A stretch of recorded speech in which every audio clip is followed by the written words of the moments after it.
Hi hello friends, welcome back to my channel Nitin Kolluru. ఇంతవరకు కూడా మన ఛానల్ ఎవరైనా సబ్స్క్రైబ్ చేసుకున్నట్టయితే please do subscribe my channel. And అలానే నేను పెట్టే ప్రతి అప్డేట్ కూడా మీ దాకా రావాలనుకున్నట్టయితే సబ్స్క్రైబ్ చేసుకున్న తర్వాత బెల్ ఐకాన్ ఉంటుంది, దాన్ని కూడా యాక్టివేట్ చేసుకోండి. సో నేను పెట్టే ప్రతి అప్డేట్ కూడా మీ దాకా వస్తుంది. ఓకేనా? ఆలస్యం చేయకుండా ఈరోజు వీడియోలోకి అయితే వెళ్ళిపోదాం. ఇంతవరకు కూడా మన టెలిగ్రామ్ అండ్ వాట్సాప్ గ్రూప్స్లో ఎవరైనా జాయిన్ అవ్వలేనట్టయితే కింద డిస్క్రిప్షన్ బాక్స్లో లింక్స్ ఉంటాయి, దాని ద్వారా మీరు వెళ్ళి జాయిన్ అవ్వచ్చు. Okay, so computer hardware and networking ఎవరైతే ఈసీఈ వాళ్ళు ఉన్నారో డిప్లొమా ఫైనల్ ఇయర్ వాళ్ళకి సంబంధించి ఎస్ఏ క్వశ్చన్స్, షార్ట్ క్వశ్చన్స్ ఇంపార్టెంట్వి చెప్తున్నాను.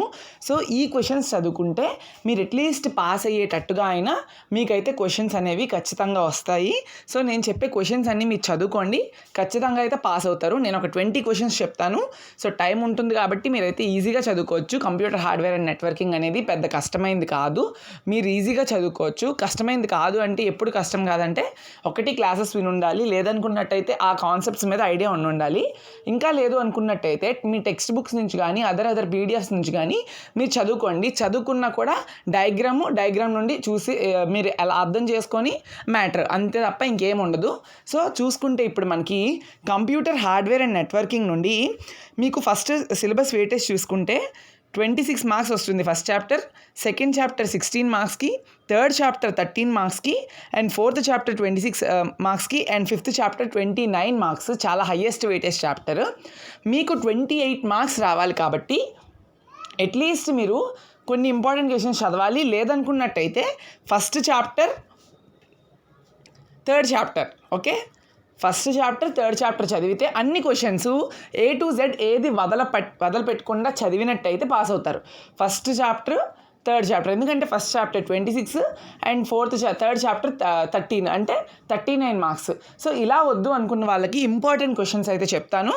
ఆ ఇంపార్టెంట్ క్వశ్చన్స్ నుండి మీరైతే మ్యాక్సిమం ప్రిపేర్ అవ్వడానికి ట్రై చేయండి. సో ఇక్కడ మీరు చూస్తున్నారు కదా, చూస్తుంటే first important and main important question ఏంటంటే థర్డ్ చాప్టర్ నుండి మూడే ఎస్సేలు ఉంటాయి. ఆ 3 ఎస్సేల నుండి ఖచ్చితంగా ఒక ఎస్సే వస్తుంది. అక్కడ దాటి మరి ఎప్పుడు రాదు అన్నానంటే ఆ 3 కాన్సెప్ట్లే ఉన్న చాప్టర్ చాలా చిన్నది.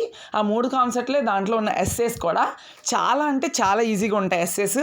ఇప్పటి వరకు మనకి basics of data communication and OSI reference మోడల్లో ప్రీవియస్ 4 ఇయర్ క్వశ్చన్ పేపర్స్ తీసుకుంటే 2 times OSI 7 layer ఆర్కిటెక్చర్ కోసం అడిగారు. అండ్ అలానే మరొక 2 times draw TCP/IP reference model అని చెప్పి అడిగారు. సో 2 సార్లు TCP/IP రిఫరెన్స్ మోడల్, 2 సార్లు OSI layer architecture.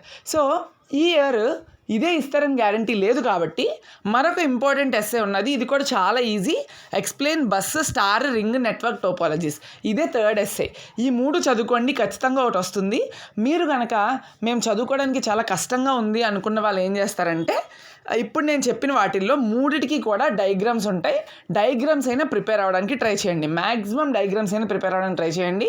In case కనుక మీకు OSI లేయర్ వచ్చినట్టయితే డయాగ్రామ్ వేస్తేనే 7 మార్క్స్ ఇస్తారు. చాలా పెద్ద డయాగ్రామ్ ఉంటుంది.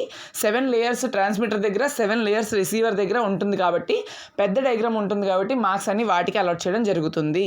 సో ఇవి 3 essays ఫ్రమ్ TCP/IP ఖచ్చితంగా చదవండి. Important essays. అండ్ ఇప్పుడు ఫస్ట్ చాప్టర్ చూద్దాం. ఫస్ట్ చాప్టర్లో ఇక్కడ ఇచ్చారు కదా, సో ఇది కాకుండా నేనైతే కొన్ని చెప్తాను, అవి నోట్ చేసుకోవడానికి ట్రై చేయండి. ఇక్కడైతే మెన్షన్ చేయలేదు. సో ఏం చెప్తున్నానంటే ఫస్ట్ ఆఫ్ ఆల్ ఇక్కడ మీరు చూసుకుంటే బేసిక్ కంప్యూటర్ హార్డ్వేర్ నుంచి 26 మార్క్స్ వస్తాయి. సో ఫస్ట్ ఇంపార్టెంట్ క్వశ్చన్ ఏంటంటే explain the working of hard disk and data access. Fourth question చూస్తున్నారు కదా మీరు ఇక్కడ 1 2 3 4లో fourth question explain the working of hard disk and data access. ఇది ఇంపార్టెంట్ క్వశ్చన్. మీకు 4 ఇయర్ పేపర్స్ కంపేర్ చేసుకుంటే ఇది ఒక్కసారి అయితే అడిగారు కాబట్టి నేను తీసుకొని మీకు ఇవ్వడం జరిగింది. ఓకేనా? అండ్ నెక్స్ట్ చూసుకుంటే వెరీ ఇంపార్టెంట్ క్వశ్చన్ ఏంటంటే working principle of optical mouse. Explain the working principle of optical mouse అనేది మనకి 4 క్వశ్చన్ పేపర్స్ నుండి 3 క్వశ్చన్ పేపర్స్లో రిపీటెడ్గా అడిగారు. ఇయర్ అడుగుతారా లేదని చెప్పలేం, బట్ ఇంపార్టెంట్ క్వశ్చన్ అది.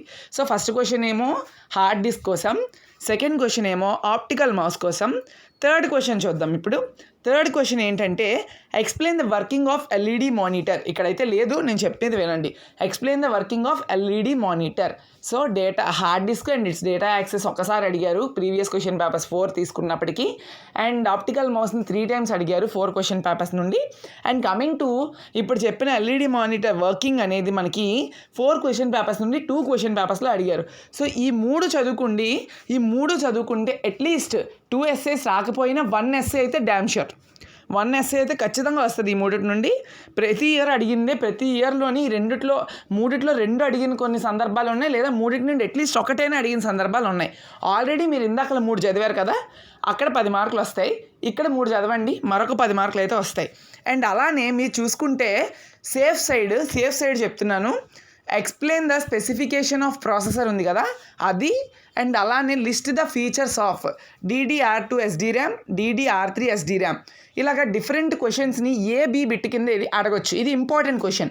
ఇప్పుడు మీకు CHN అనే కాదు, ఏ సబ్జెక్ట్ అయినా చూసుకుంటే ఆప్షన్ A, ఆప్షన్ B, 10 మార్క్స్లో 5 మార్క్స్ ఆప్షన్ Aకి, ఆప్షన్ Bకి అని చెప్పిస్తున్నారు కదా. అలాగా ఇప్పుడు ఇందాక చెప్పిన 3 క్వశ్చన్స్ కాకుండా ఫస్ట్ చాప్టర్ నుండి మరొక 2 ఇంపార్టెంట్ క్వశ్చన్స్ ఏంటంటే specifications of processor, features of DDR2 SDRAM and DDR3 SDRAM ఇస్తే option A, option B bits కింద ఇచ్చి డైరెక్ట్ 10 మార్క్ క్వశ్చన్ ఇస్తారు. కాబట్టి చదవండి. ఒకవేళ మీకు ఎస్సేస్లో యూజ్ ఇవ్వకపోయినా షార్ట్స్లో ఖచ్చితంగా ఈ 2 నుండి ఖచ్చితంగా అడిగే ఛాన్స్ ఉన్నది. షార్ట్స్లో అడిగితే ఎలా అడుగుతారంటే explain the features of DDR SDRAM అని చెప్పి సింగిల్గా అడుగుతారు, 2 కలిపి అడగరు. ఎస్ఏలో అడిగితే మాత్రమే 2 కలిపి అడుగుతారు. సో ఇప్పటి వరకు 3rd లెసన్లో 3 క్వశ్చన్లు చెప్పాను, అండ్ ఫస్ట్ లెసన్లో 3 ఇంపార్టెంట్ ఎస్సేస్, దాంతో పాటుగా ఫీచర్స్ చెప్పాను. ఇది షార్ట్ అయినా ఎస్ఏ అయినా రావచ్చు. ఇక్కడ వరకు బాగుంది. ఇప్పుడు సో మనం చూసుకున్నట్టయితే సెకండ్ చాప్టర్ ఉన్నది, బట్ సెకండ్ చాప్టర్ ఉన్నట్టయితే అది అంత పెద్ద వెయిటేజ్ ఏం లేదు, 16 మార్క్సే ఉంది. అయినా వాటి నుండి వచ్చే ఎస్సేస్ కూడా రిపీటెడ్గా లేవు, అందుకే మీకైతే చెప్పట్లేదు. రిపీటెడ్గా లేనప్పుడు ఎందుకని చెప్పడం అని మీకు ఆపేశాను. ఓకేనా, సెకండ్ చాప్టర్ వద్దు. ఫస్ట్ చాప్టర్లో ఇప్పుడు 3 essays, థర్డ్ చాప్టర్లో ఉన్న 3 essays, అండ్ అలానే ఫస్ట్ చాప్టర్లో ఒక ఎడిషనల్గా 2 చదవమని చెప్పాను కదా అవి. అంటే టోటల్గా 8 చదువుతున్నారు. 8తో పాటుగా 4th చాప్టర్ తీయండి. 4th చాప్టర్లో very very very important and easiest ఏంటి అంటే చూడండి, ఇక్కడ explain the cross sectional diagrams of UTP, STP, coaxial and fibre optic and there uses in networking. ఇదైతే చాలా అంటే చాలా ఈజీ, ఏముండదు. UTP, STP, coaxial cable, optical fibre ఉంది కదా, వాటికి 4 డయాగ్రామ్లు ఉంటాయి. 4 డయాగ్రామ్లతో పాటు అడ్వాంటేజెస్, డిసడ్వాంటేజెస్ ఉంటే అప్లికేషన్స్ అవన్నీ గుర్తుపెట్టుకోవడానికి ఈజీగా ఉంటాయి. అంటే ఇది ఇక్కడ వాడతారు, అది అక్కడ వాడతారు అని చెప్పి ఇవి కమ్యూనికేషన్ సిస్టమ్స్లో వాడతారు, ట్రాన్స్మిషన్ లైన్స్లో వాడతారు, టెలివిజన్స్లో వాడతారు, మనకి ట్రాన్స్మిషన్ క్యారీ కావడానికి కంప్యూటర్ ఇంటర్ఫేసింగ్లో వాడతారు. అలాగా మనకి రియల్ టైమ్ ఎగ్జాంపుల్స్ ఉంటాయి. కాబట్టి ఎప్పుడు కూడా అప్లికేషన్ ఓరియంటెడ్గా రియల్ టైమ్ ఎగ్జాంపుల్స్గా చెప్తేనే ఎవరికైనా అర్థమవుతుంది. కాబట్టి ఇది వెరీ ఇంపార్టెంట్ అని చెప్తాను ఎస్ఏ క్వశ్చన్. అండ్ మీరు చూసుకున్నట్టయితే ప్రీవియస్ ఇయర్ 4 times 2 times అడిగిన ఎస్ఏ క్వశ్చన్. సో అందుకే చెప్తున్నాను, ఇది చూసుకోండి. అండ్ తర్వాత చూసుకున్నట్టయితే మళ్ళీ ఇంపార్టెంట్ క్వశ్చనే, నేను ఏదైతే 2 times అడిగారో అదైతే చెప్తాను. ఒకవేళ 2 times లేకపోయినా ఇంకొక ఎస్ఏ క్వశ్చన్ మీరు చదవండి, ఎందుకంటే మరీ 9 questions మీరు పాస్ అవ్వాలంటే అసలు కుదరదు. ఇంకొక 3 most important questions చెప్తాను, ఇవి చదివి అప్పుడు ఒక 6 or 7 షార్ట్స్ చదవండి. షార్ట్స్ CHN ఎలా రాయాలి అంటే 3 points, ఓకేనా, 3 pointsలోని షార్ట్ని అవగొట్టేయాలి. అంత ఈజీగా రాసే షార్ట్స్ ఉన్నాయి CHNలో. అన్ని ఫీచర్సే, ఫీచర్స్ ఆఫ్ DDR2 SDRAM, లేదా features of next DDR2 SDRAM, specifications, లేదా ఫీచర్స్ ఆఫ్ ప్రాసెసర్స్, అన్ని డైరెక్ట్ రియల్ టైమ్ ఎగ్జాంపుల్స్ 3 pointsలో అయిపోతాయి. సో అందుకనే షార్ట్స్ చాలా ఈజీ. నేను చెప్తాను, ఒక 10 షార్ట్స్ చెప్తాను, ఆ 10 షార్ట్స్ చదువుకోండి. ఎస్సేస్ ఇంకో 2 చెప్తాను వినండి. ఆల్రెడీ 8 డిస్కస్ చేసుకున్నాము. అండ్ అలానే ఇప్పుడు చెప్పింది ఏంటంటే క్రాస్ సెక్షనల్ డయాగ్రామ్స్ 9వది ఇది. ఆ తర్వాత చూసుకున్నట్టయితే మీరు working of token ring network, ఓకేనా, working of token ring network, explain the working of token ring network, ఇదొక important question. And explain circuit switching and packet switching. So ఇదొక ఇంపార్టెంట్ క్వశ్చన్. ఇప్పుడు మనం టచ్ చేసిన ఎస్సేస్ ఏంటనేది మళ్ళీ చూస్తే first chapter నుండి working of hard disk and data access first question. Second question essay ఏంటంటే optical mouse, second question. Third question వచ్చేసినప్పటికీ LED మానిటర్. ఇవి 3 questions essays. And DDR2 DDR2 SD RAM, DDR2 SD RAM, specification processor అనేది రెండు కలిపి ఒక SA question కింద కానీ shorts కింద అడుగుతారు కాబట్టి రెండింటిని కలిపి ఒక ఎస్ఏ అనుకుంటే ఫస్ట్ లెసన్ నుంచి 4 ఎస్ఏలు కవర్ అవుతాయి. ఓకే, అండ్ థర్డ్ లెసన్ నుండి టోపాలజీస్ మీద ఒక కాన్సెప్ట్, TCP/IP మోడల్ ఒక question, and OSI networking layer ఒక క్వశ్చను. అంటే ఫస్ట్ లెసన్లో 4, థర్డ్ లెసన్లో 3, 7, ఫోర్త్ లెసన్లో వచ్చినప్పటికీ మరొక 3 డిస్కస్ చేసుకున్నాం. ఏంటవి? క్రాస్ సెక్షనల్ డయాగ్రామ్స్ ఒకటి 8, explain working of token ring network 9, and తర్వాత చూసుకుంటే explain circuit switching and packet switching. 10 SA questions ఉన్న టైంలో చదువుకోవడం అనేది ఈజీనే. సో ఉన్న టైంలోని 10 ఎస్ఏ క్వశ్చన్స్ అయితే చదువుకోండి.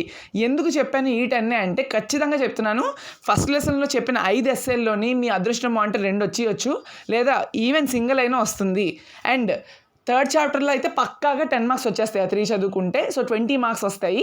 పాస్ మార్క్ 28 కాబట్టి ఫోర్త్ లెసన్లో నేను చెప్పిన 3 క్వశ్చన్స్ నుండి 3 క్వశ్చన్స్ నుండి అట్లీస్ట్ ఒక్కటైనా రాకుండా ఉంటుందా?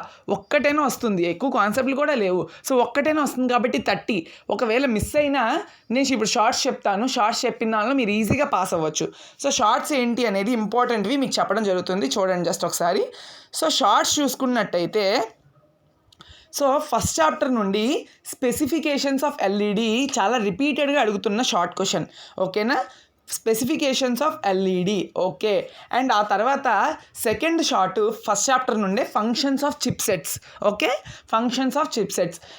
ఫస్ట్ షార్ట్ ఏమో స్పెసిఫికేషన్స్ ఆఫ్ LED మానిటర్, లేదా అడ్వాంటేజెస్ ఆఫ్ LED అని కూడా అడగొచ్చు. అడ్వాంటేజెస్ అని అడిగితే మీరు ఈజీగా రాసేస్తారు, ఆల్రెడీ వర్కింగ్ చదువుతున్నారు కాబట్టి. సో నెక్స్ట్ షార్ట్ చూసుకుంటే ఫంక్షన్స్ ఆఫ్ చిప్ సెట్స్. ఇది కూడా రిపీటెడ్. ఆల్రెడీ మీకు చెప్పాను DDR కోసం, అది DDR స్పెసిఫికేషన్ ఆఫ్ ప్రాసెసర్ అనేది షార్ట్లో ఇన్వాల్వ్ చేసుకోవచ్చు, మీరు ఎస్ఏలో కూడా ఇన్వాల్వ్ చేసుకోవచ్చు. కాబట్టి ఇప్పటికి మీకు 2 షార్ట్లు అయినట్టు, functions of chip set, LED monitor 2 shorts అయ్యాయి. అండ్ మళ్ళీ థర్డ్ చాప్టర్లో చెప్తున్నాను ఫ్రెండ్స్, మీరు ఈజీ అంటే ఈజీగా స్కోర్ చేసుకోవచ్చు. ఇక్కడ ఇచ్చిన 4 షార్ట్లు చదివేయండి, ఏమీ లేదు. ఏంటంటే నీడ్ ఫర్ డేటా కమ్యూనికేషన్ అని చెప్పి ఒక క్వశ్చన్ వస్తుంది, అదొక క్వశ్చన్. తర్వాత define computer network and state it's use. ఇదంతా 2 lines 3 line. Define computer network ఒక లైన్ డెఫినేషన్ ఉంటుంది, అండ్ ఇట్స్ యూజ్ అంటే మరొక 2 పాయింట్లు ఉంటాయి, అంతే అయిపోయింది. State the need for data communication. Need for data communication అంటే రిసోర్స్ షేరింగ్, అలాంటివన్నీ మనకి చాలా ఉంటాయి. డేటా కమ్యూనికేషన్ ఎందుకు?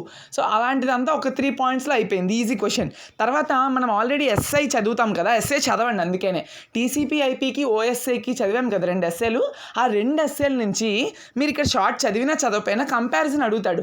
చదివినప్పుడు ఈజీగా మీకు అర్థమవుతుంది. ఒకవేళ అక్కడ చదవకపోయినా మీరు ఇక్కడ compare OSI 7 layer model with TCP/IP reference model. ఓకేనా? ఇది థర్డ్ షార్ట్. ఇంకొకటి ఫోర్త్ షార్ట్ ఏంటంటే, ఇది షార్ట్ అని కన్సిడర్ చేయక్కర్లేదు, draw the OSI 7 layer architecture అట. ఆల్రెడీ మీరు ఎస్ఏలో చదువుతున్నారు, ఎస్ఏలో చదివిందే షార్ట్లో అడుగుతున్నాడు. డ్రా ద OSI లెవెల్ అంటే ఇంత ఈజీగా అడుగుతున్నాడు. సో ఈ CHN. సో ఫస్ట్ చాప్టర్ నుండి 2 షార్ట్స్ చెప్పాను, functions of chip sets and functions of specifications of LED monitor. And తర్వాత చూసుకుంటే థర్డ్ చాప్టర్ నుండి 4 షార్ట్లు అంటే 6 షార్ట్లు.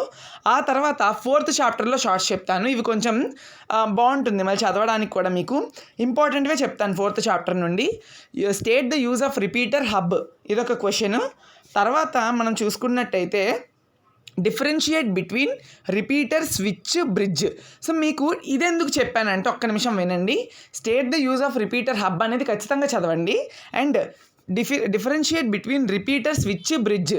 సో ఈ 3 చదివితే డిఫరెన్షియేషన్స్ ఒకవేళ మీకు డిఫరెన్షియేషన్ అడగకుండా డిఫైన్ స్విచ్, డిఫైన్ బ్రిడ్జ్ లేదా డిఫైన్ రిపీటర్ అని అడిగితే మీకు ఈజీగా రాయొచ్చు. సో అందుకనే ఈ చాప్టర్ నుండి 2 షార్ట్స్, ఇందాక చాప్టర్ నుండి 3, ఆ ముందు చాప్టర్ నుండి 2, టోటల్గా 7 షార్ట్స్ అయ్యాయి.